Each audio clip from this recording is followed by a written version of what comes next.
Matthew Ruckin. Coach Houston. Sure. Tough one. I think from the opening whistle, it just looked like we lacked a little intensity, lacked some communication and chemistry out there.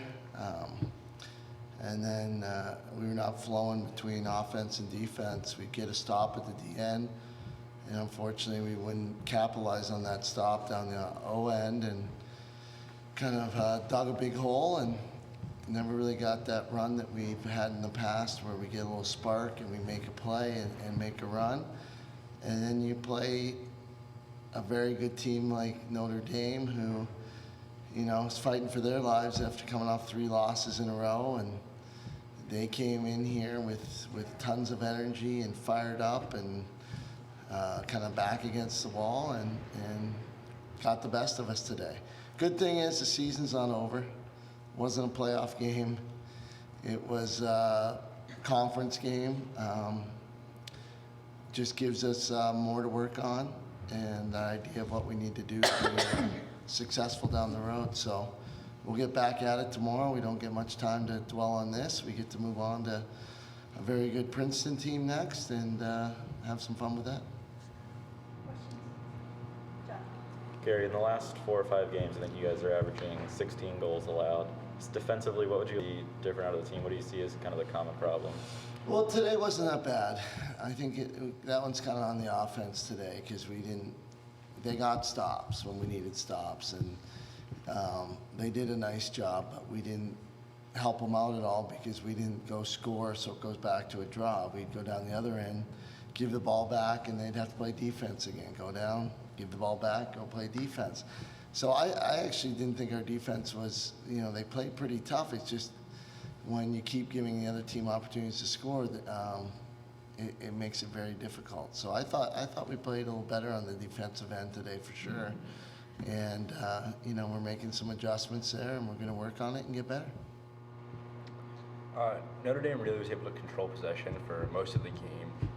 You talked about how you would come down, miss the shot, and then the defense would have to go back and protect.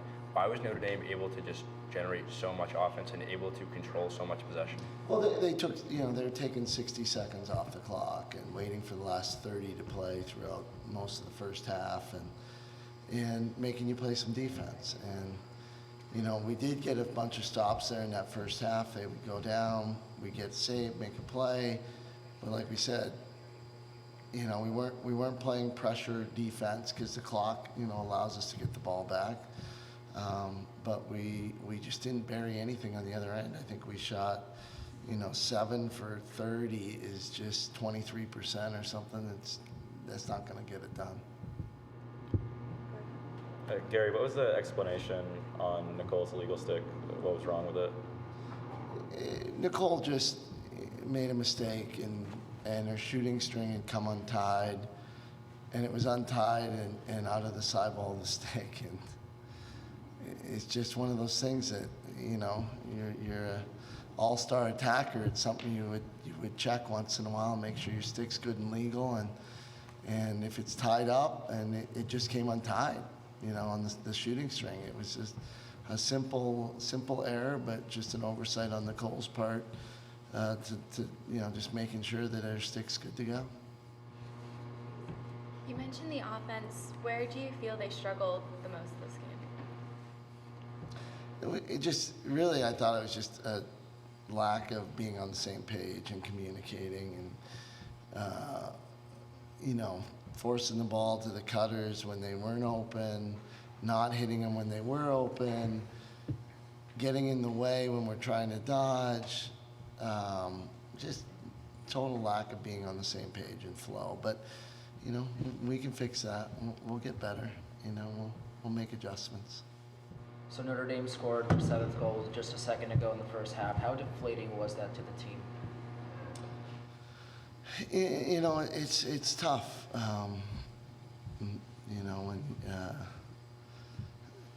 It's never fun when you had an opportunity, you had the ball to run out the clock in the half, and we took a shot early, and then gave up transition down the other way. So it's a little bit deflating, but we've been here before. We still believe we had an opportunity to make a run coming in at halftime because we've been there and done it before. So, that wasn't a backbreaker. It was, more the breaker was that I think the 3-goal run off an illegal stick was tough, and that really kind of set the tone for the rest of the game.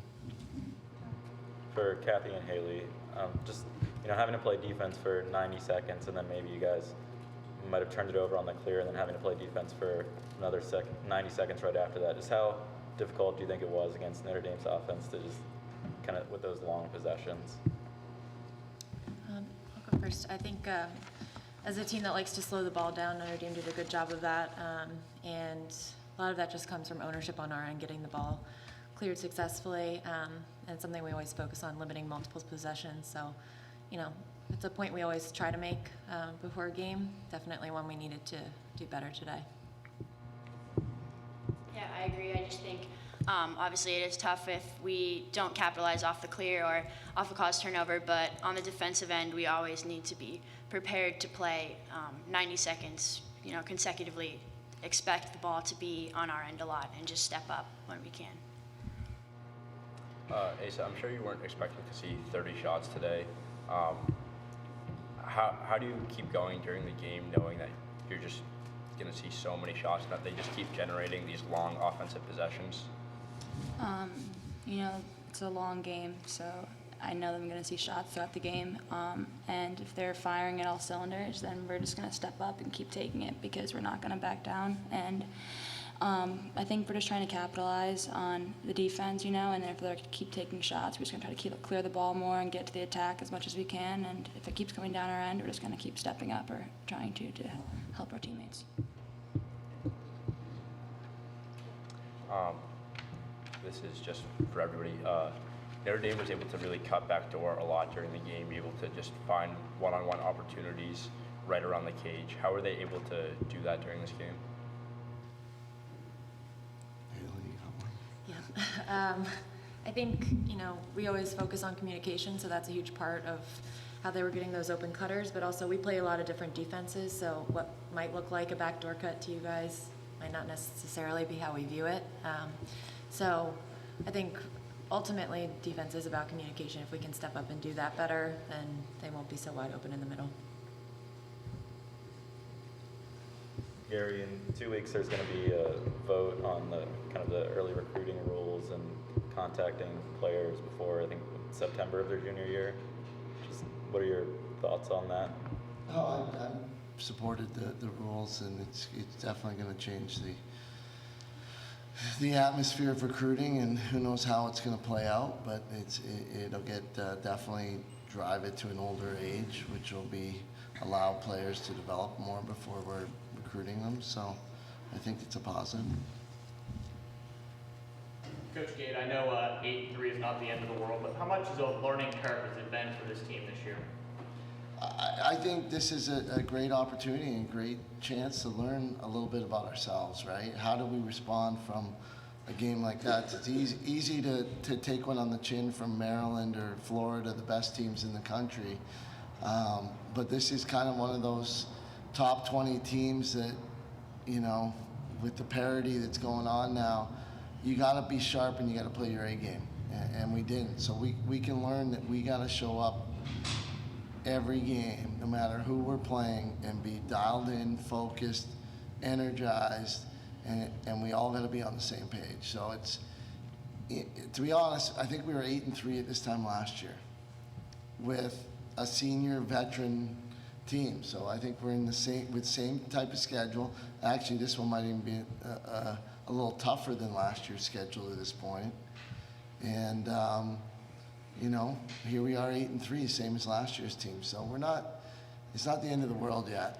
We just got some work to do, and we need to be prepared every single game because every team is good.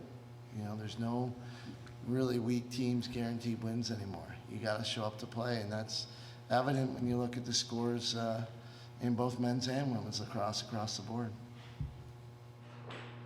Gary, do you have any expected timeline of when Taylor will be back? No, not yet.